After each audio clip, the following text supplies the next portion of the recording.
Pinawalang bisa naman ng Sandigan Bayan 3rd Division si dating Senate President Juan Ponce Enrile ang kanyang dating Chief of Staff na si Gigi Reyes at Janet Lim Napoles sa kaso ng 172.8 million pesos na Priority Development Assistance Fund o PDAP scam. Ayon sa korte, hindi napatunayan ng mga taga-prosecution na nakipagsabwatan ng mga akusado sa umunay maling paggamit ng pondo ni Enrile mula 2004 hanggang 2010.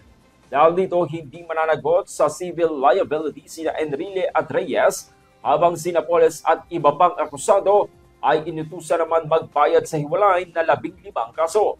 Si Enrile na 100 at 1 taong gulang ay dumalupuyan sa pagdinig online mula sa ospital, habang si Napoles naman ay nagpakita rin sa video conference. Sa hiwalay na kaso, napatunayang guilty naman si Napoles at dating NLDC Chief Gondelina Amata sa grab at malversation gamit ang LLDC para sa Ghost Project. Hinikayat naman po ng Malacanang ang publiko na igalang ang desisyon ng korte na ayon sa palasyo, nagpapakita lamang ng pagsunod sa batas at hindi kaginhawaan sa gobyerno.